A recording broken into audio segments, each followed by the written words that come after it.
নমস্কার। আবার হাজির হলাম আপনাদের ভালো লাগা গল্পের চ্যানেলে আপনাদের পছন্দের গল্প নিয়ে। আশা করি আপনারা সবাই ভালো আছেন। কাছে দূরের সকল শ্রোতা বন্ধুদের অনেক অনেক শুভেচ্ছা জানিয়ে আজ শোনাতে চলেছি আপনাদের সবার সেই কাঙ্ক্ষিত উপন্যাস অদ্বৈত মল্ল বর্মণের তিতাস একটি নদীর নাম। এটি পাঠের জন্য অনেক শ্রোতা বন্ধুই অনুরোধ জানিয়েছিলেন। আশা করি আপনাদের সবারই ভালো লাগবে। তবে গল্পে যাবার আগে ছোট্ট অনুরোধ জানিয়ে রাখি, এই চ্যানেলটিকে সমৃদ্ধ করতে এখনই সাবস্ক্রাইব করে বেল আইকনটি ক্লিক করে রাখুন, কারণ পরবর্তী অংশ প্রকাশের সঙ্গে সঙ্গেই আপনারা শুনতে পাবেন। তাহলে আর দেরি নয়, যাওয়া যাক মূল গল্পে। তিতাস একটি নদীর নাম। প্রথম অধ্যায়। তিতাস একটি নদীর নাম। তার কোল জোড়া জল, বুক ভরা ঢেউ, প্রাণ ভরা উচ্ছ্বাস। স্বপ্নের ছন্দে সে বহিয়া যায়। ভোরের হাওয়ায় তার তন্দ্রা ভাঙে, দিনের সূর্য তাকে তাতায়, আর চাঁদের রাত ও তারারা তাকে নিয়ে ঘুম পাড়াইতে বসে, কিন্তু পারে না। মেঘনা পদ্মার বিরাট বিভীষিকা তার মধ্যে নাই। আবার রোমমোড়লের মরাই, যদু পণ্ডিতের পাঠশালার পাশ দিয়া বহিয়া যাওয়া শীর্ণ পল্লী তটিনীর চোরা কাঙালপনাও তার নাই। তিতাস একটি মাঝারি নদী। ঠিক দুষ্টু পল্লী বালক তাকে সাঁতরাইয়া যেমন পার হইতে পারে না, আবার ছোট নৌকায় ছোট বউ নিয়া মাঝি কোনোদিন ওপারে যাইতে ভয়ও পায় না। তিতাস চলে শাহী মেজাজে। তার সাপের মতো বক্রতা নাই, কৃপণের মতো কুটিলতা নাই। কৃষ্ণপক্ষের ভাঁটায় তার বুকের খানিকটা শুষিয়া নেয়, কিন্তু কাঙাল করে না। শুক্লপক্ষের জোয়ারের উদ্দীপনা তাকে ফোলায়, কিন্তু উদ্বেল করে না। কত নদীর তীরে একদা নীল ব্যাপারীদের কুঠি কেল্লা গড়িয়া উঠিয়াছিল। তাদের ধ্বংসাবশেষ এখনো খুঁজিয়া পাওয়া যায়। কত নদীর তীরে মোগল পাঠানের তাঁবু পড়িয়াছে। মগধের ছিপ নৌকা রক্ত লড়াইয়া মাতিয়াছে। উহাদের তীরে তীরে কত যুদ্ধ হইয়াছে। মানুষের রক্তে, হাতি ঘোড়ার রক্তে সেসব নদীর জল কত লাল হইয়াছে। আজ হয়তো তারা শুকাইয়া গিয়াছে, কিন্তু পুঁথির পাতায় রেখা কাটিয়া রাখিয়াছে। এই তিতাসের বুকে তেমন কোনো ইতিহাস নাই। সে শুধু একটি নদী। তার তীরে বড় বড় নগরী বসানো নাই। সওদাগরের নৌকারা পাল তুলিয়া তার বুকে বিচরণ করিতে আসে না। আসলে ভূগোলের পাতায় তার নামই নাই। ঝর্ণা থেকে জল টানিয়া পাহাড়ি ফুলেদের ছুঁইয়া ছুঁইয়া উপল ভাঙিয়া নামিয়া আসার আনন্দ কোনো কালে সে পায় না। অসীম সাগরের বিরাট চুম্বনে আত্মবিলয়ের আনন্দও কোনো কালে তার ঘটিবে না। দুরন্ত মেঘনা নাচিতে নাচিতে কোন কালে কোনো অসতর্ক মুহূর্তে পা ফসকাইয়াছিল। তবে বাঁতিরটা একটু মচকাইয়া ভাঙিয়া গিয়াছে। স্রোত আর ঢেউ সেখানে প্রবাহের সৃষ্টি করে। ধারা সেখানে নরম মাটি খুঁজিয়া কাটিয়া ভাঙিয়া দুমড়াইয়া পথ সৃষ্টি করিতে থাকে। এক পাকে শত শত পল্লী দুই পাশে রাখিয়া কোলেই বিলীন হইয়া যায়। স্রোত আর ঢেউ সেখানে প্রবাহের সৃষ্টি করিতে থাকে। এক পাকে শত শত দুই পাশে পল্লী রাখিয়া অনেক জঙ্গল অনেক মাঠ ময়দানের ছোঁয়া লইয়া ঘুরিয়া আসে। মেঘনার গৌরব আবার মেঘনার কোলেই বিলীন হইয়া যায়। এই তার ইতিহাস। কিন্তু সে কি আজকের কথা? কেউ মনেও করে না কিসে তার উৎপত্তি হইল, শুধু জানে সে একটি নদী। অনেক দূরপাল্লার পথ বাহিয়া ইহার দুই মুখ মেঘনায় মিশিয়াছে। পল্লী রমণের কাঁকনের দুই মুখের মধ্যে যেমন একটু ফাঁক থাকে, ঠিক তিতাসের দুই মুখের মধ্যে রহিয়াছে তেমনি একটুখানি ফাঁক, কিন্তু কাঁকনের মতোই তার বলয় আকৃতি। অনেক নদী আছে, বর্ষার অকুণ্ঠ প্লাবনে ডুবিয়া তারা নিশ্চিহ্ন হইয়া যায়। পারের কোনো হদিশই থাকে না, সব দিক একাকার। কেউ তখন বলিতে পারে না এখানে একটি নদী ছিল। আবার সুদিনে তাদের উপর বাঁশের সাঁকর বাঁধ পড়ে।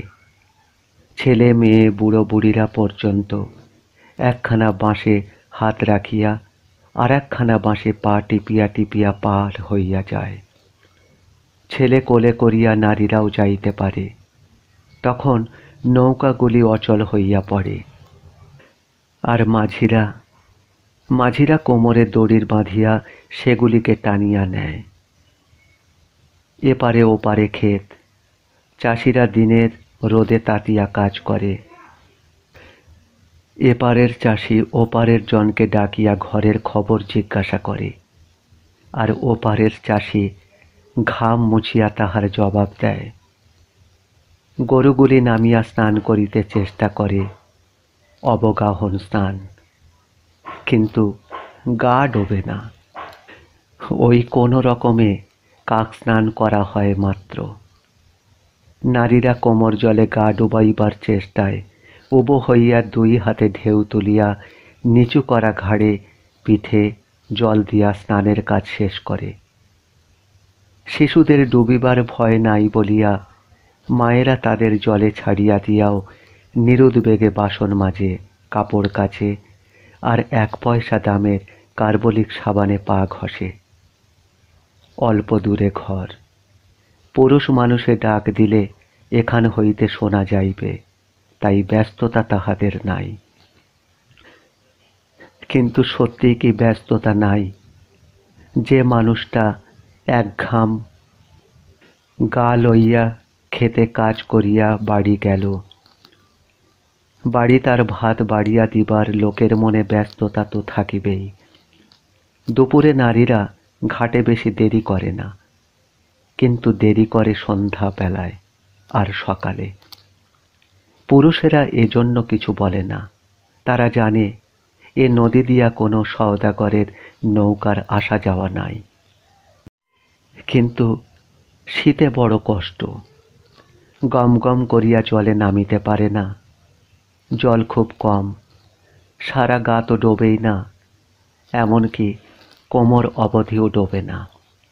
শীতের কনকনে ঠান্ডা জলে হোম করিয়া ডুবিয়া ভাসিয়া উঠিবার উপায় নাই। একটু একটু করিয়া শরীর ভেজে, আর মনে হয় যেন একটু একটু করিয়া শরীরের মাংসের ভিতর কে যেন ছুরি চালাইতেছে। চৈত্রের শেষে খরায় খাঁ খাঁ করে। এতদিন যে জলটুকু অবশিষ্ট ছিল, তাও একটু একটু করিয়া শুষিতে শুষিতে একদিন নিঃশেষ হইয়া যায়। ঘামের ঘা ধুইবার আর উপায়ই থাকে না। গরুরা জল খাইতে ভুল করিয়া আসিয়া ভাবনায় কাতর হইয়া পড়ে। আর মাঘের মাঝামাঝি ওই যখন সর্ষে ফুলে আর কড়াই মটরের সবুজিমায় দুই পারে নকশা করা ছিল, নদীতেও একটু জল ছিল। জেলেরা তখন 3 কোনা ঠেলা জাল ঠেলিয়া চাঁদা, পুঁটি, ট্যাংরা কিছু কিছু পাইত। কিন্তু চৈত্রের খরায় এসবের তো কিছুই থাকে না। মনে হয় মাঘ মাসটা ছিল একটা স্বপ্ন। চারিদিক শুধু ধু ধু করা রুক্ষতায়, কাতরতায়। লোকে বিচলিত হয় না, তারা জানে এ সময় এমনটাই হয়। তিতাসের ১৩ মাইল দূরে এমনই একটি নদী আছে, নাম বিজয় নদী। তিতাসের পাড়ের জেলেদের অনেক কুটুম বিজয় নদীর পাড়ের পাড়াগুলিতে আছে। তিতাসের পাড়ের ওরা ওই নদীর পাড়ের কুটুম বাড়িতে অনেকবার বেড়াইতে গিয়াছে, বিয়ের কনের খোঁজে গিয়াছে, সেসব গাঁয়ে তারা দেখিয়াছে। চৈত্রের খরায় নদী কত নিষ্করুণ হয়। এক দিক দিয়া জল শুকায়, আর এক দিক দিয়া মাছেরা দম বন্ধ হইবার আশঙ্কায় নাক জাগাইয়া হাঁপায়। এই মাছেদের মতো জেলেদেরও তখন দম বন্ধ হইতে থাকে। সামনে মহাকালের শুষ্ক এক কঙ্কালের ছায়া দেখিয়া তারা এক সময় হতাশ হইয়া পড়ে। যারা বর্ষার সময় চাঁদপুরের বড় গাঙে নৌকা লইয়া প্রবাস বাহিতে গিয়াছিল, তারা সেখানে নিকারির জিম্মায় নাও জাল রাখিয়া রেলে চড়িয়া আসিয়া পড়ে। তাদের তখন আর কোনো চিন্তাই থাকে না। হাতের টাকা ভাঙিয়া এই দুর্দিন পার করে। কিন্তু যারা বর্ষায় ঘরের মায়া ছাড়িয়ে বাহির হয় না, তারাই পড়ে বিপদে। নদী তো ঠনঠনে, জাল ফেলিবে কোথায়? ৩ কোনা ঠেলা জাল কাঁধে ফেলিয়া আর এক কাঁধে গলা চিপা ডোলা বাঁধিয়া এ পাড়ায় সে পাড়ায় টই টই করিয়া ঘুরিতে থাকে। কেননা কোথায় পানা পুকুর আছে, মালিকহীন ছাড়া বাড়িতে, চার পাড়ে বন বাদারের ঝুপড়ি, আর তারই ঝরা পাতা পড়িয়া পচিয়া ভারী হইয়া তলায় শায়িত আছে। তারই উপর দিয়া ভাসিয়া উঠিয়া ছোট মাছেরা ফুট দেয়। গলা জল শুকাইয়া কোমর জল, আর কোমর জল শুকাইয়া হাঁটু জল হইয়াছে। মাছেদের ভাবনার অন্ত নাই, কিন্তু অধিক ভাবিতে হয় না। গোপাল কাছা দেওয়া দীর্ঘকার কালো মালো কাঁধের জাল নামাইয়া সন্দৃষ্টিতে তাকাইতে তাকাইতে এক সময় খেউ দিয়া তুলিয়া ফেলে। মাছেদের ভাবনা এইখানি শেষ হয়। কিন্তু মাছ যারা ধরিল, তাদের ভাবনার আর শেষ হয় না। তাদের ভাবনা আরো সুদূর প্রসারী, কেননা ওই সামনের বর্ষাকাল পর্যন্ত। বর্ষাকালের আর খুব বেশি দেরি নাই। সংকট অবসানের সম্ভাবনায় অনেক মালো উদ্বেগের পাহাড় ঠেলিয়া চলিয়াছে। হাতে ঠেলা জাল লইয়া চুনো পুঁটি যা পায় ধরিয়া পোয়া ১.৫ চাউলের জোগাড় করিয়াছে। কিন্তু গৌরাঙ্গ মালোর দিন আর চলিতে চায় না। একদিন অনেক খানা ডোবায় খেউ দিয়া কিছুই পাইল না। নামিলে শুধু টকবক করিয়া পচা জলের ভুরভুরি ওঠে, আর খেউ দিলে ৩-৪টা ব্যাঙ জাল হইতে লাফাইয়া এদিকে ওদিকে পড়িয়া যায়। উঠানের একদিকে ডালিম গাছ একটা, তাহার পাতা শুকাইয়া গিয়াছে। গৌরাঙ্গ সুন্দরের বউ লাগাইয়াছিল। বউ যৌবন থাকিতেই শুকাইয়া গিয়াছিল। গাল বসিয়া বুক দড়ির মতো সরু হইয়া গিয়াছিল, আর স্তন দুটি বুকেই বসিয়া গিয়াছিল তার। তারপর একদিন সে মরিয়া গিয়াছিল। সে মরিয়া গিয়া গৌরাঙ্গকে বাঁচাইয়াছে। তার কথা গৌরাঙ্গ সুন্দরের আর মনে পড়ে না। তারই মতো শুকাইয়া যাওয়া তারই হাতের ডালিম গাছটা চোখে পড়িতে আজ মনে পড়িয়া গেল। উফ, বউটা মরিয়া কি ভালোই না করিয়াছে। থাকিলে হয়তো আজ তার অবস্থাটা ঠিক এই নিত্যানন্দ দাদার মতো হইত। নিত্যানন্দ থাকে উত্তরের ঘরে, তার বউ আছে, আর আছে একটি ছেলে একটি মেয়ে। নিত্যানন্দ পরিবারের দিকে চাহিয়া গৌরাঙ্গ শিহরিয়া ওঠে। গৌরাঙ্গ ভাবে, এক পেটের ভাবনা নিয়াই বাঁচি না। আর দাদা দেখো, সারিটা পেটের ভাবনা মাথায় করিয়া কেমন তামাক খাইতেছে। যেন তার কোনো ভাবনাই নাই। সত্যি নিত্যানন্দর আর কোনো ভাবনা নাই। যতই ভাবিয়াছে দেখিয়াছে, কোনো কূল কিনারা পাওয়া যায় না। ওদিকে বউটা ঝিমাইতেছে, ছেলে মেয়ে দুইটা নেতাইয়া পড়িয়া কিসের নির্ভরতায় অক্ষম নিত্যানন্দর মুখের দিকে চাহিয়া আছে। আর নিত্যানন্দ তাহার কোনো উপায় না দেখিয়া কেবল তামাক টানিতেছে। পশ্চিমের ভিটায় গৌরাঙ্গ সুন্দরের ঘর। ডালিম গাছে কাঁধের জাল ঠেকাইয়া দিয়া ডোলাটা ছুঁড়িয়া ফেলিল দাওয়ার দিকে। দক্ষিণ ও পূর্ব দিকের ভিটা খালি। তাদের দুই কাকা থাকিত সেইখানে। এক কাকা মরিয়া গিয়াছে এবং তার ঘর বেচিয়া তার শ্রাদ্ধ করিতে হইয়াছে। আর এক কাকা ঘর ভাঙিয়া লইয়া আর এক গাঁয়ে ছাড়িয়া গিয়াছে। গৌরাঙ্গ অকারণে খেঁকাইয়া উঠিল, খালি তামাক খাইলে পেট ভরব? কি খামু তবে? না, লোকটার কেবল পেট শুকায় নাই, মাথাটাও শুকাইয়া গিয়াছে।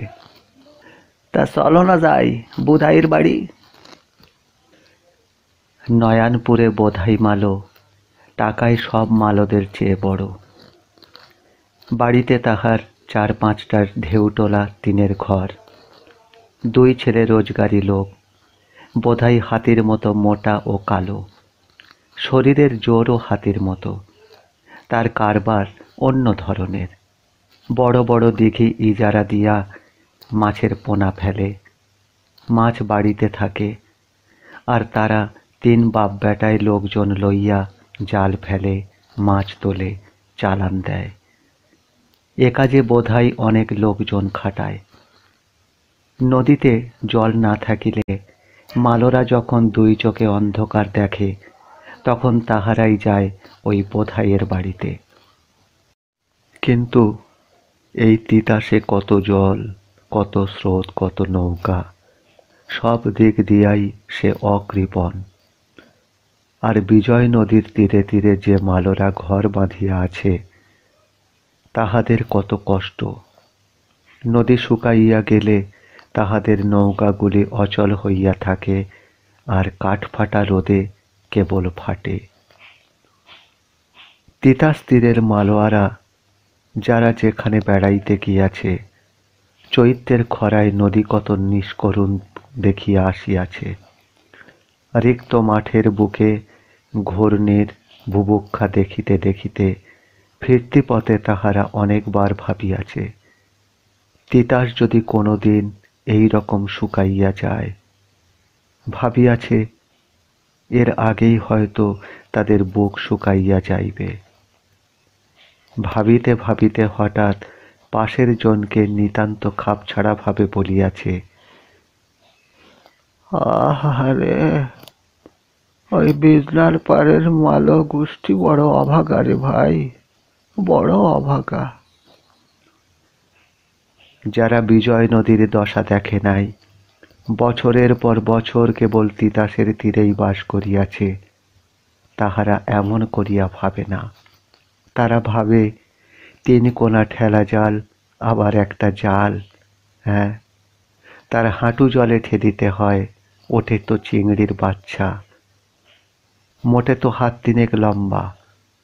বিজয়ের বুকে তাই নাই ডোবে না। হ্যাঁ, আর তিতাসের জলে কত বড় বড় জাল ফেলিয়া তারা কত রকমের মাছ ধরে। এখানে যদি তিতাস নদী না থাকিত, বিজয় নদী থাকিত, তবে নাকের চারিদিক থেকে বায়ুটুকু সরাইয়া রাখিতে যা অবস্থা হয়, তাদেরও ঠিক সেই রকম অবস্থা হইত। ওদের মতো ঠেলা জাল ঘাড়ে করিয়া গ্রামান্তরে ডোবা খানা খুঁজিয়া মরিতে হইত, হয়তো ওই 2 আনা আর 10 আনা পয়সার মোরলা মাছ ধরিবার জন্য। আবার জেলেদের বৌঝিরা তারা ভাবে অন্য রকম কথা। বড় নদীর কথা যারা শুনিয়াছে, যেসব নদীর নাম মেঘনা আর পদ্মা। কি ভীষণ!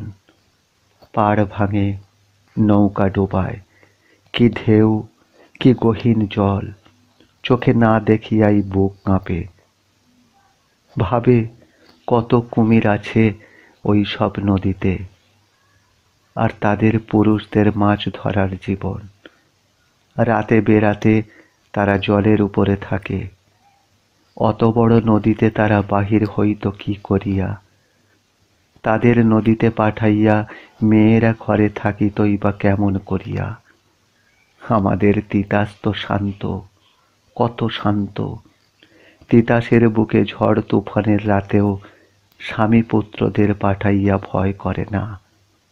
বউরা মনে করে স্বামীরা যেন তাহাদের বাহুর বাঁধনেই আছে, আর মায়েরা ভাবে ছেলেরা ঠিক মায়েরই বুকে মাথায় এলাইয়া দিয়া শান্ত মনে মাছ ভরা জাল গুটাইতেছে।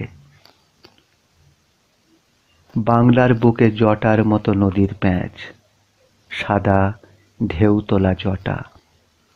কোনো মহাস্থবিরের চুম্বন রসিক্ত বাংলা তার জটাগুলি তার বুকের তারুণ্যের উপর দিয়া সাপ খেলানো জটিলতা জাগাইয়া নিম্নাঙ্গের দিকে সরিয়া পড়িয়াছে। এই সবই নদী। সবগুলি নদীর রূপ এক নয়। উহাদের ব্যবহার এবং উহাদের সহিত ব্যবহার তাও বিভিন্ন রকমের। সবগুলি নদী মানুষের প্রাত্যহিক জীবনের কাজে আসে, কিন্তু এ কাজে আসার নানা ব্যতিক্রম আছে। বড় নদীতে সওদাগরের নৌকা আসে পাল উড়াইয়া বিশাল বুকে। জেলেরা সারাদিন নৌকা লইয়া ভাসিয়া ভাসিয়া থাকে। নৌকায় রাঁধে, নৌকায় খায়, আবার রাত্রে ঘুমাইয়া থাকে, মাছ ধরে। সব বিষয়ে একটা কঠোর রূপ এখানে প্রকটিত। তীরে তীরে বালুচর, তাল, নারিকেল, সুপারির বাগ। স্রোতের খরায় তীরের মাটি কাটে, ধসে। ঢেউয়ের আঘাতে তীরগুলি ভাঙিয়া ভাঙিয়া খসিয়া পড়ে। গৃহস্থালি ভাঙে, ক্ষেত খামার ভাঙে। তাল, নারিকেল, সুপারির গাছগুলি সারি বাঁধিয়া ভাঙিয়া খসিয়া পড়ে, যেন ক্ষমা নাই। ভাঙা গড়ার এক রুদ্র দোলার দোলনায় করাল এক চিত্ত চঞ্চল ক্ষিপ্ত আনন্দ। সেই কি এক ধরনের শিল্প? শিল্পের আর একটা দিক আছে। সৌম্য শান্ত করুণ স্নিগ্ধ প্রসাদ গুণের মাধুর্যে রঞ্জিত এ শিল্প।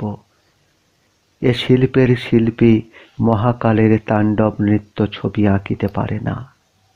পিঙ্গল জটার বাঁধন খসিয়া পড়ার প্রচণ্ডতা এ শিল্পীর তুলিকায় ধরা দিবে না। এ শিল্পের শিল্পী মেঘনা, পদ্মা, ধলেশ্বরীর তীর ছাড়িয়া তিতাসের তীরে আঙিনা রচনা করিয়াছে। এ শিল্পী যে ছবি আঁকে তা বড় মনোরম। তীর ঘেঁষিয়া সব ছোট ছোট পল্লী, তারপর জমি, তাতে অঘ্রাণ মাসে পাকা ধানের মৌসুম, আবার মাঘ মাসে সর্ষে ফুলের অজস্র হাসি, তারপর পল্লী, ঘাটের পর ঘাট, সে ঘাটে জীবন্ত ছবি। মা তার নাদুস নুদুস ছেলেকে ডুবাইয়া চুবাইয়া তোলে, আর বউঝিরা সব কলসি লইয়া ডুব দেয়। পরক্ষণে ভাসিয়া ওঠে ওই যে অল্প দূর দিয়া নৌকা যায় একের পর এক। কোনোটাতে ছই থাকে, আবার কোনোটাতে থাকে না। আবার কোনো কোনো সময় ছইয়ের ভিতর নয়া বউ থাকে। বাপের বাড়ি থেকে স্বামী তার বাড়িতে লইয়া যায়, তখন ছইয়ের এপারে ওপারে থাকে বউয়েরই শাড়ি কাপড়ের বেড়া। স্বামীর বাড়ি থেকে যখন বাপের বাড়ি যায়, তখন কিন্তু কাপড়ের আর বেড়া থাকে না। থাকে না তার মাথায় ঘোমটা। ছইয়ের বাহিরে বসিয়া ঘাটগুলোর দিকে চাহিয়া থাকে সে। স্বামীর বাড়ির ঘাট অদৃশ্য না হইলে সে কিন্তু ছইয়ের বাহিরে আসে না। তারা স্বামীর বাড়ি থেকে বাপের বাড়ি আর বাপের বাড়ি থেকে স্বামীর বাড়ি যায় অনেক হাসি কান্নার ঢেউ বুকে লইয়া। যে বউ স্বামীর বাড়ি যায় তার এক চোখে প্রজাপতি নাচে আর এক চোখে থাকে জল। এরা সব ভিন জাতের বউ, বামন কায়েত নানা জাতের। জেলেদের বউরা জেলে নৌকাতেই যায়, আর তারা অত সুন্দরীও নয়, অত তাদের আবরুরও দরকার হয় না, কিন্তু ওরা খুব সুন্দরী। জেলের ছেলেরা কপালের দোষ দেয়, অমন সুন্দর বউ তাদের জীবনে কোনো দিন আসিবে না। ভালো করিয়া তাহারা চায়, ভালো করিয়া চাইতে পারিলেই প্রায়ই ছইয়ের ফাঁক দিয়া বাতাসে শাড়িটা একটু সরিয়া গেলে চকিতে তাহারি ফাঁক দিয়া টুকটুকে একখানা মুখ আর এক জোড়া চোখ চোখে পড়িবে। আর ওই যে বউয়ের অভিভাবক, সে ছইয়ের দুই মুখে কাপড় গুঁজিয়া দিয়াছে, শাড়ির বেড়া দিয়াছে, তাকে বউকে সকলে দেখিতে পারে না, কিন্তু বউ সকলকে দেখিতে পায়। তিতাসের জলে অনেক মাছ, মালর ছেলেরা স্ফূর্তি রসাইয়া ওঠে, জালের দিকে চোখ রাখিয়া গাহিয়া ওঠে, আগে ছিলাম ব্রাহ্মণের মইয়া, করিতাম শিবের পূজা, জালুয়ার সনে কইরা প্রেম, কাটি সনের সুতা, রে নছিবে এই ছিল। আর বউ ঠিক শুনিতে পাইবে। গ্রামের পর খাল, নৌকাখানা সেখানে ঢুকিয়া পড়ে, সাপের জিহবার মতো চকিতে সে খাল গ্রামখানাকে ঘুরিয়া কোথায় পলাইয়া গিয়াছে, হয়তো আরো অনেক দূরে গিয়াছে। আরো কয়েকখানি গ্রামের পাশ দিয়া জের টানিতে টানিতে গিয়া তারই কোনোটাতে বউকে লইয়া যাইবে। খালের পাড়েই বাড়ি, ছোট্ট ছেলেপিলেরা তৈরি হইয়া আছে বউকে কি করিয়া চমকাইয়া দিবে। তৈরি হইয়া আছে হয়তো আরো কেউ।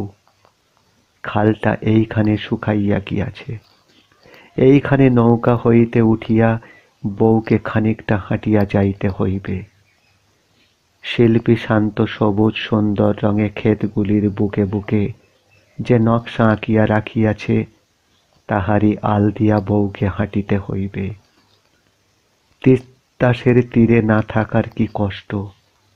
যে বউয়ের যাওয়ার বাড়ি একেবারে তিতাসের তীরে, কর্মচঞ্চল ঘাটখানাতে তার নৌকা লাগে। 10 জোড়া নারীর চোখের দরদে স্নান করিয়া সে বউ নৌকা থেকে নামে। তারপর বাপের বাড়ি হইলে এক দৌড়ে ঘরে ঢুকিয়া ছোট ছোট ভাই বোনেদের বুকে চাপিয়া ধরে। আর স্বামীর বাড়ি হইলে পিঠের কাপড় শুদ্ধ টানিয়া তুলিয়া ঘোমটা শুধু বড় করে। তারপর আগে পিছে 2-4 জন নারীর মাঝখানে থাকিয়া ধীরে ধীরে জড়িত পায়ে ঘাটের পথটুকু অতিক্রম করে। পথটুকু অতিক্রম করিয়া জমিলা বাহির বাড়ির মসজিদ লগ্ন মক্তবের কোণে পা দিয়া একবার পিছন ফিরিয়া চাহিল। তার স্বামী মাঝির সঙ্গে তখনও কেরায়া নিয়া দরদস্তুর করিতেছে। 2-1 আনা ফেলিয়া দিলেই মাঝি খুশি হইয়া চলিয়া যায়। বুড়া মাঝি যা খাটিয়াছে, সঙ্গে মাত্র 2 ননদ, তাও ননদের ছোট সংস্করণ। এদিকে সন্ধ্যা ঘনাইয়া আসিয়াছে। ভয় করে না, লোকটা কি যেন তাদের আসিতে বলিয়া নিজে আসিতেছে না। বাড়ির পথ বড় বড় ঘাস, সাপ বাহির হইয়াছে হয়তো। ব্যাঙ মনে করিয়া এখনই জমিলার পায়ের বুড়ো আঙুলে যদি ছোবল দেয়। ছমির মিয়া হিসাবি লোক, কাউকে 1 পয়সা ঠকায় না, বেহুদা কাউকে 1 পয়সাও বেশিও দেয় না, সব কাজ সে ওজন করিয়া করে। মাঝি হার মানিয়া নৌকায় গিয়া উঠিলে সমীরের মনে অনাহুত এক ছোপ প্রসন্নতা রং গুলাইয়া দিল। আজ তার কিসের রাত? এ রাতে কেউ কি কোনোদিন মাঝিকে ঠকায়? কেউ যেন না ঠকায়। মাঝি 10 মিনিট ঝগড়া করিয়া যাহা পায় নাই, 1 মিনিট চুপ করিয়া তাহার চতুর্গুণ পাইল।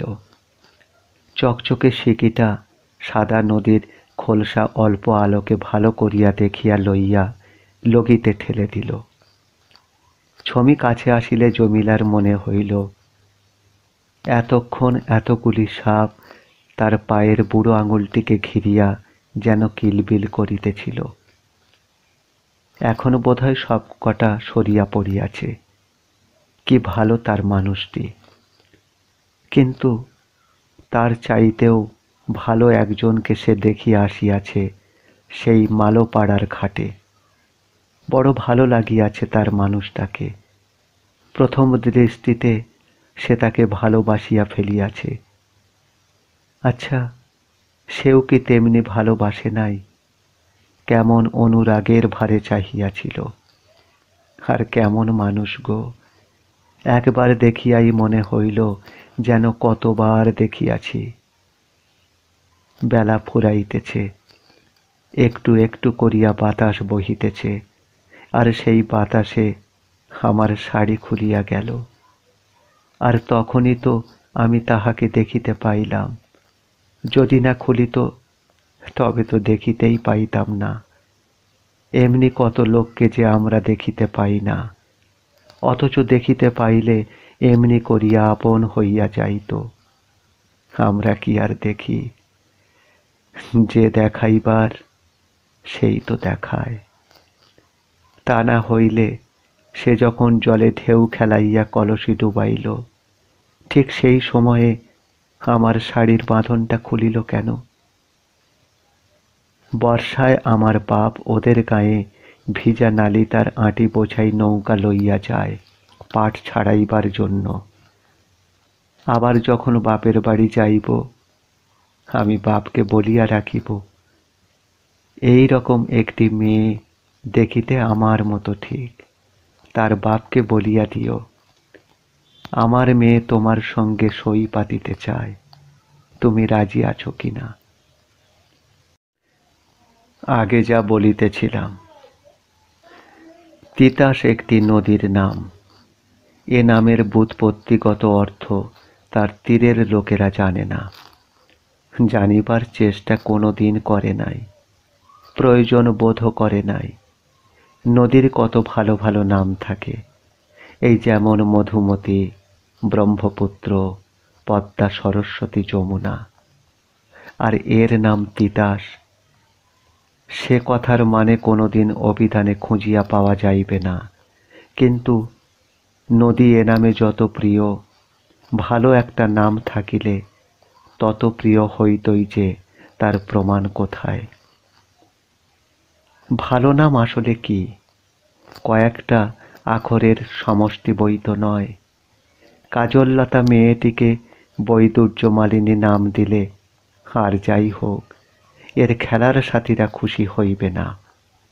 এই তিতাসের সঙ্গে নিত্য যাদের দেখাশোনা, কোনো রাজার বিধান যদি এর নাম চম্পকবতী কি অলকানন্দা রাখিয়া দিয়া যায়, তারা ঘরোয়া আলাপে তাকে সেই নামে ডাকিবে না, ডাকিবে তিতাস নামে। নদীর নামটি তাদের কাছে বড় মিঠা, তাকে তারা প্রাণ দিয়া ভালোবাসে, তাই এই নামের মালা তাদের গলায় ঝুলানো। শুরুতে কে এই নাম রাখিয়াছিল তারা তা জানে না। তার নাম কেউ কোনোদিন রাখিয়াছে এও তারা ভাবে না, ভাবিতে বা জানিতেও চায় না। এ কোনোদিন ছিল না এও তারা কল্পনা করিতে পারে না। তবে কোন দূরতম অতীতে এপারে তাদের বাপ পিতামহেরা ঘর বাঁধিয়াছিল এ কথা ভাবা যায় না।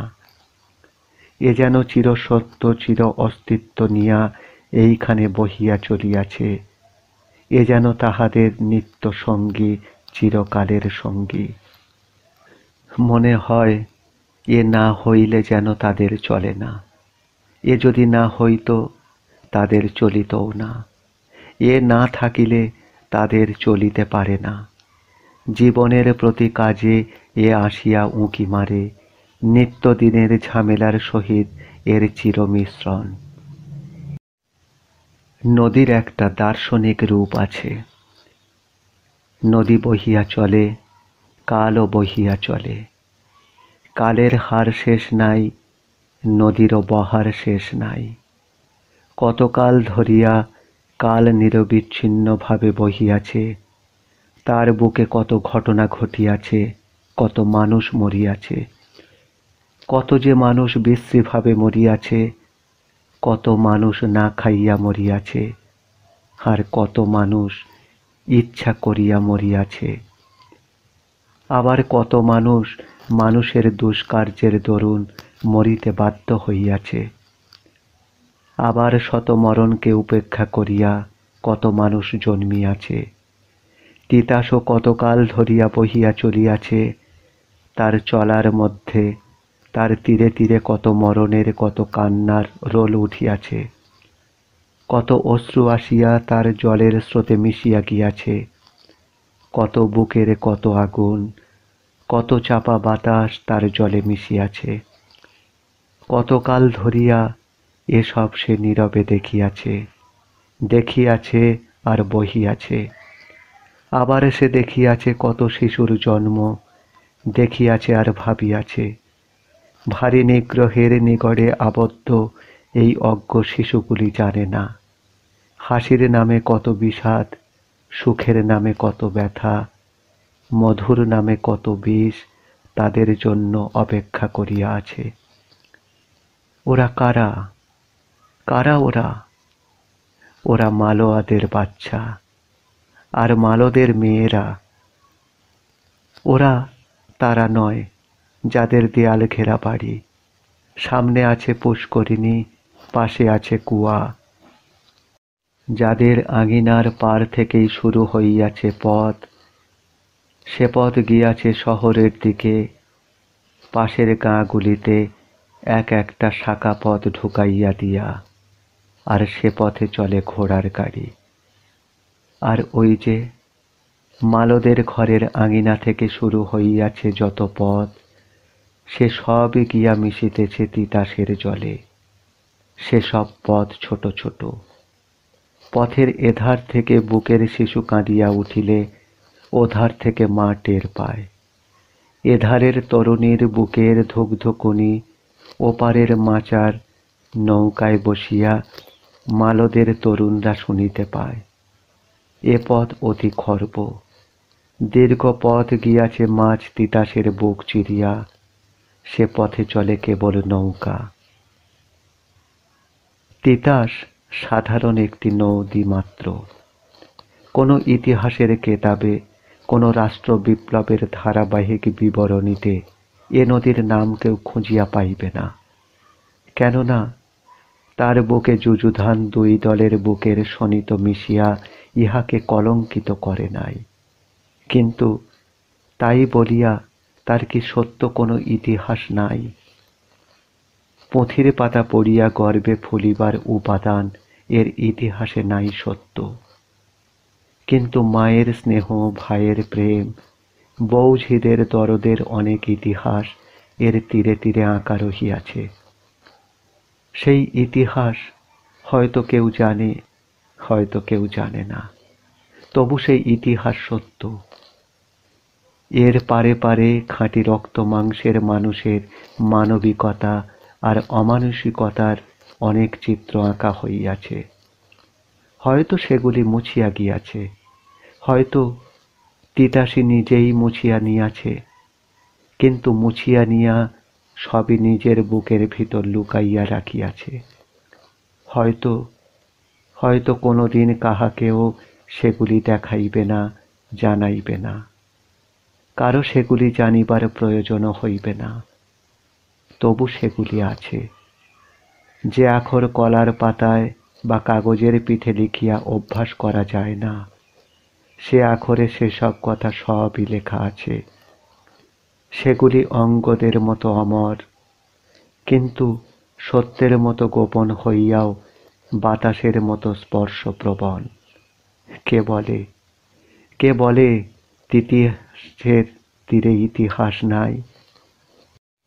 আর সত্য, তিতাস তীরের লোকেরা, তারা শীতের রাতে কতক কতক কাঁথার তলাতে ঘুমায়, কতক জলের উপর কাঠের নৌকায় ভাসে।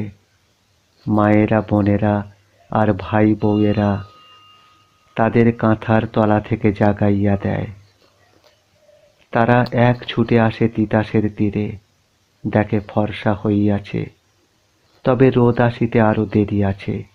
নিস্তরঙ্গ স্বচ্ছ জলের উপর মাঘের মৃদু বাতাস ঢেউ তুলিতে পারে না।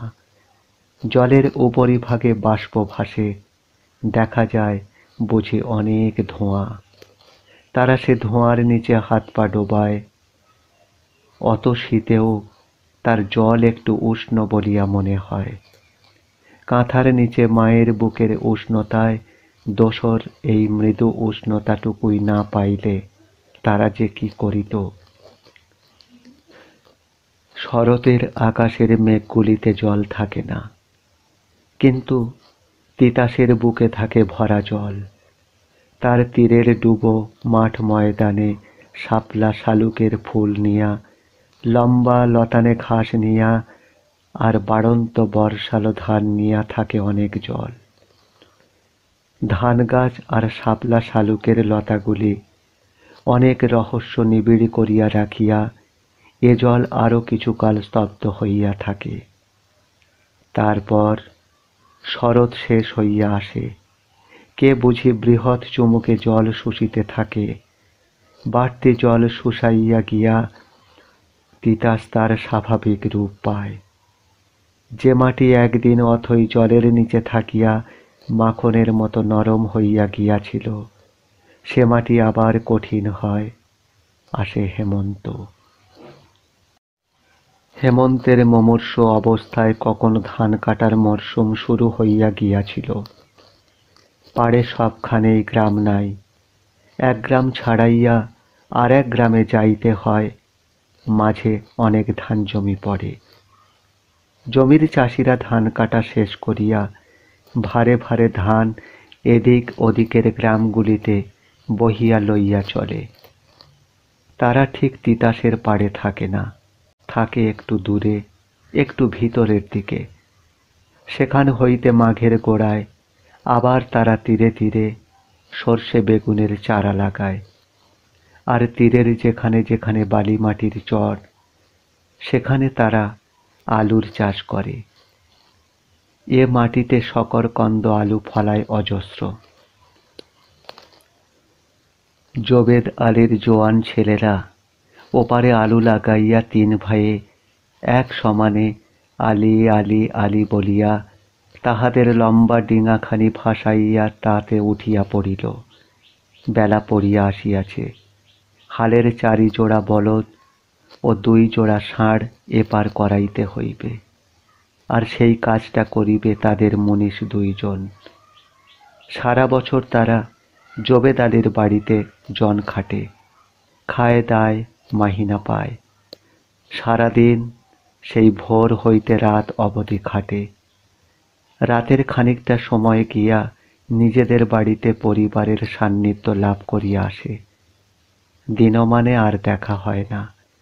পরিবারেরও এ বাড়ি ওর বাড়ি ধান ভানিয়া পাট গুটাইয়া কিছু কিঞ্চিত উপায় করে বটে।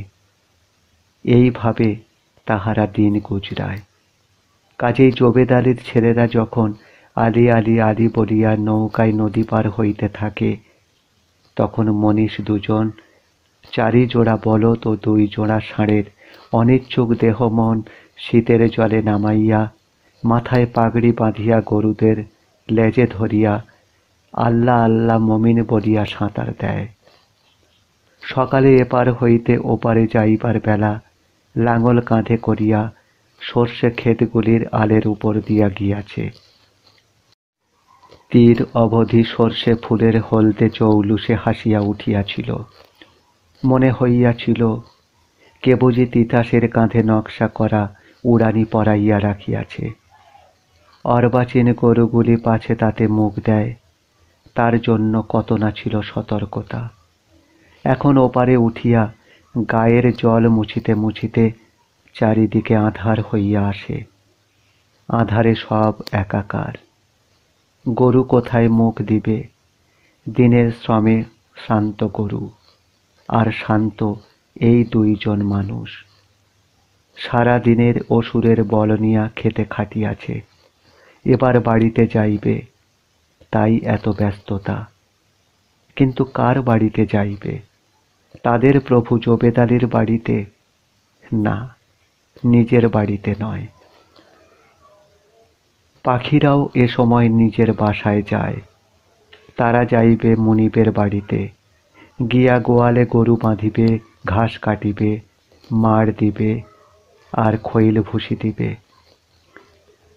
জোদ্দার চাষির বাড়িতে কত কাজ।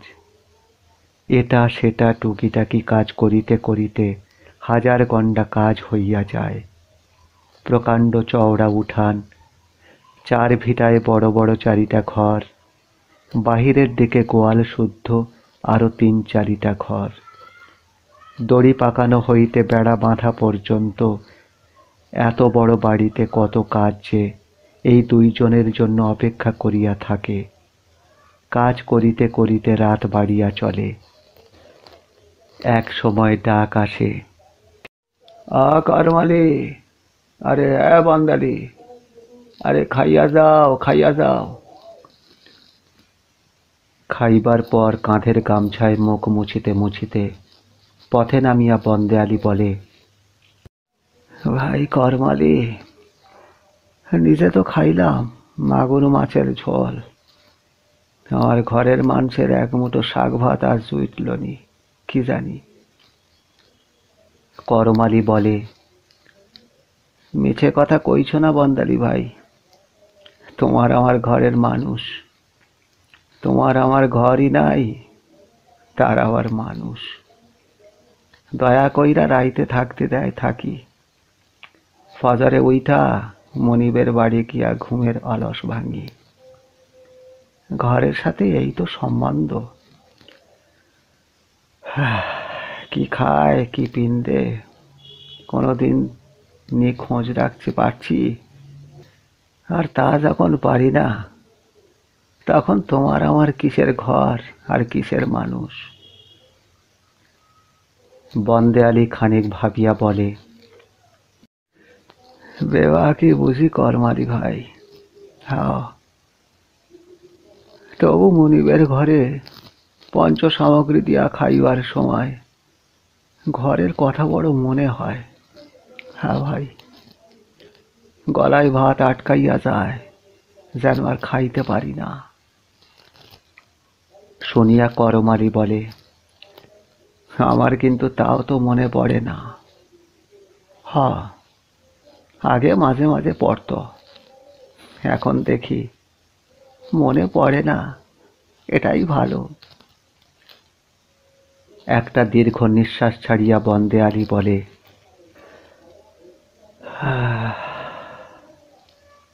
সারাদিনের মেহনতে নাস্তা নাবুদ হইয়া ঘরে যাই, গিয়া দেখি ছিঁড়া চাটাইয়ে শুইয়া আছে।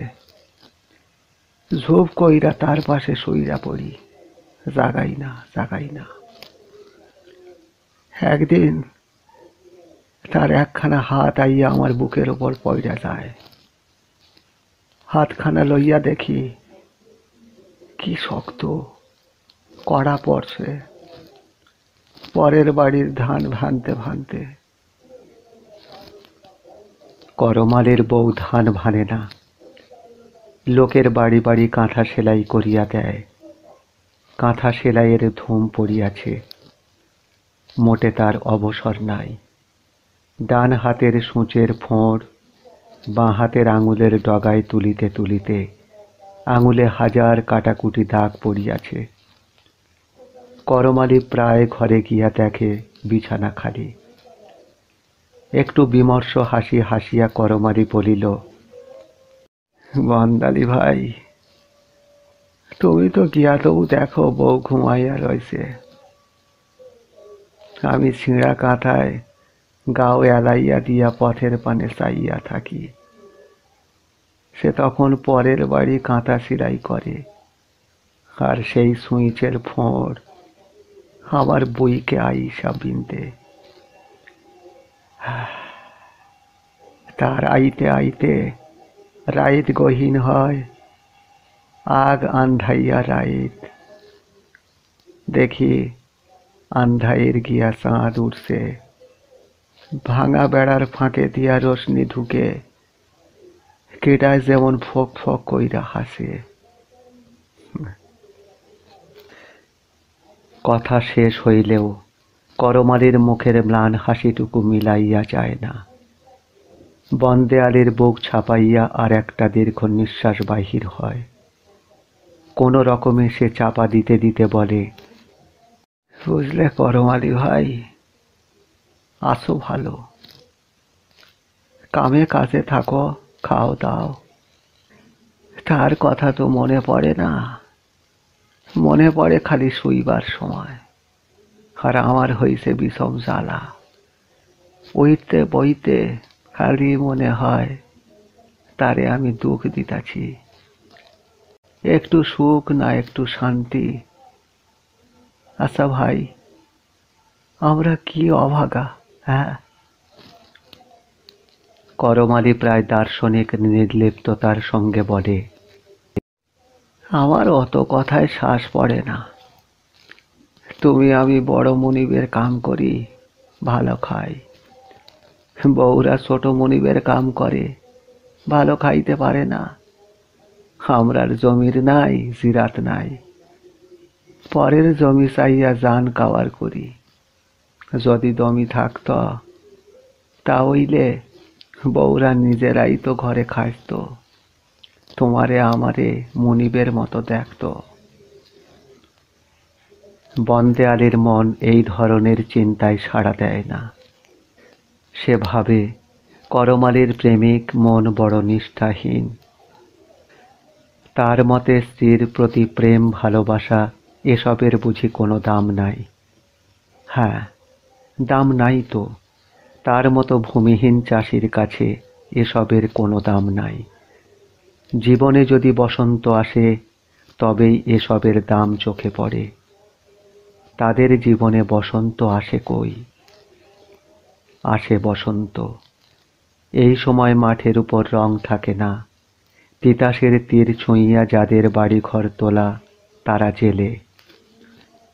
তিতাসে মাছ ধরিয়া তারা বেচে, তারা খায়। তাদের বাড়ি পিছু একটা করিয়া নৌকা ঘাটে বাঁধা থাকে। বসন্ত তাদের মনে রঙের মাতন জাগায়।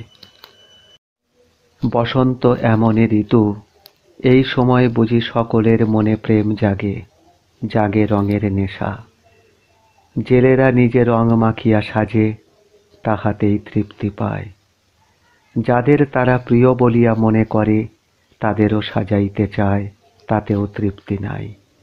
যাদের প্রিয় বলিয়া মনে করে তারাও তাদের এমনি করিয়া রং মাখাইয়া সাজাক, তাই তারা চায়। তখন আকাশে রং, ফুলে ফুলে রং, পাতায় পাতায় রং। রং যেন মানুষের মনে মনে। তারা তাদের নৌকাগুলিকেও সাজায়। বউঝিরা ছোট তলিতে আবির নেয়, আর নেয় ধান দুর্বা। জলে পায়ের পাতা ডুবাইয়া থলিখানা আগাইয়া দেয়। আর নৌকাতে যে পুরুষ থাকে সে থলির আবির নৌকার মাঝেই গুড়ায় আর গলুয়ে নিষ্ঠার সহিত মাখিয়া দেয়। ধান দুর্বাগুলি 2 অঙ্গুলি তুলিয়া ভক্তি ভরে আবির মাখানো জায়গাটুকুর উপরে রাখে। এই সময়ে বউ জোকার দেয়। সে আবিরের রাগে তিতাসের বুকেও রঙের খেলা জাগে। তখন সন্ধ্যা হইবার বেশি বাকি নাই। তখনও আকাশ বন রঙিন। তিতাসের বুকে আর শীতের, যে আকাশ নিজের মুখ দেখে সেই আকাশ। চৈত্রের খরার বুকে বৈশাখের বাউল বাতাস বহে, আর সেই বাতাস বৃষ্টি ডাকিয়া আনে। আকাশে কালো মেঘ গর্জায়, লাঙল চষা মাঠে ময়দানে যে ঢল হয়, ক্ষেত উপচাইয়া তার জল ধারাস্রোতে বহিয়া তিতাসের উপর আসিয়া পড়ে। মাঠের মাটি মিশিয়া সে জলের রং হয় গেরুয়া। সেই জল তিতাসের জলকে দু এক দিনের মধ্যেই গৈরিক করিয়া দেয়। সেই কাদা মাখা ঠান্ডা জল দেখিয়া মালদের কত আনন্দ, মালদের ছোট ছোট ছেলে মেয়েদের কত আনন্দ। মাছগুলি যেন অন্ধ হইয়া জালে আসিয়া ধরা দেয়। ছেলেরা মায়ের শাসন না মানিয়া সেই কাদা জলে দাপাদাপি করে। এই শাসন না মানা দাপাদাপিতে কত সুখ, খরার পর শীতলের মাঝে গা ডুবাইতে কত আরাম। তাহলে বন্ধুরা, আজ এই পর্যন্ত। পরবর্তী অংশ অর্থাৎ প্রবাস খণ্ড নিয়ে হাজির হব আগামী অডিওতে। যাবার আগে এক ঝলক আপনাদেরকে শোনাবো। এখনই সাবস্ক্রাইব করে বেল আইকনটি ক্লিক করে রাখুন, কারণ এই পরবর্তী প্রবাস খণ্ড প্রকাশের সঙ্গে সঙ্গেই আপনি শুনতে পাবেন। তো চলুন, ঘরে ফেরার আগে প্রবাস খণ্ডের এক ঝলক। সুবলের বাপ গগনমালোর কোনো কালে নাও জাল ছিল না। সে সারা জীবন পরের নৌকায় জাল বাহিয়া কাটাইয়াছে। যৌবনে সুবলের মা ভর্ৎসনা করিত, বলিত, এমন টুলাই না গৃহস্থী কতদিন চালাইবা? হ্যাঁ, নাও করবা, জাল করবা, সাউকারি কইরা সংসার চালাইবা। এই কথা আমার বাপের কাছে 3 সপ্তাহ কইরা তবে তো আমাকে বিয়া করতে পারছো। কেন, স্মরণ হয় না বুঝি? খাইবা খাইবা, বুড়া কালে পরের লাথি উস্টা খাইবা, যেমন মানুষ তুমি। কিন্তু নিশ্চেষ্ট লোককে ভর্ৎসনা করিয়া ফল পাওয়া যায় না। তাই গগন এ সকল কথায় কর্ণপাত করে নাই। কিন্তু বুড়াকাল যখন সত্যই আসিল, সে বলিত, অহল বুঝলি? ইহার উত্তরে গগনচন্দ্র বলিত, আরে আমার সুবল আছে, হ্যাঁ, দেখিস আমি তো করতে পারলাম না, নাও জাল আমার সুবলে করবে। অত ভ্যান ভ্যান করিস না তো। হ্যাঁ। কাজেই সুবলের বাপ যখন মারা যায়, সুবলকে নৌকা গড়াইয়া দিয়া যাইতে পারে নাই। সুবল মাথা তোলা হইয়া সেই কিশোরের নৌকায় গিয়া উঠিল। তার সঙ্গে জাল বহিয়া চলিল। তার নিজের নাও জাল করিবার কথা আর মনেই আসিল না। এই কিশোর বয়সে তার মাত্র 3 বছরের বড়। শৈশব বন্ধু তারা, তাদের মধ্যে ভাব ছিল গলায় গলায়। শৈশবে দুজনে বর্ষাকালে সাপে ভরা বটের ঝুড়িতে বসিয়া খোপের মধ্য দিয়া বড়শি ফেলিত। একদিন ওদের দুজনেরই বাপ ওদের পাঠশালায় পাঠাইল। প্রথম দিন তারা চুপচাপ কাটাইল, কিন্তু পরের দিন ভিন্ন পাড়ার ছেলেদের সঙ্গে মারামারি করিয়া শিক্ষকের মার খাইল। দুজনেই একসঙ্গে বাহির হইয়া পড়িল, আর পাঠশালায় গেল না। গুরুজনের মার খাইল, তবু গেল না। বরং সেদিন কিশোর কলা গাছের খোল কাটিয়া চটি জুতার মতো পড়িল। সাথীকে ধমকাইয়া বলিল, এই শুভলা, দেখ, আমি বৈকণ্ঠ চক্রবর্তী, তুই আমারে ভক্তি দে। শিক্ষকের কাকা বৈকুণ্ঠ চক্রবর্তী চটি পায়ে উঠানে রোদে বসিয়া তামাক টানিত, আর পালেরা বণিকেরা পথ চলিতে তাহাকে পা ধরিয়া প্রণাম করিয়া যাইত। কিশোর ইহা লক্ষ্য করিয়াছিল।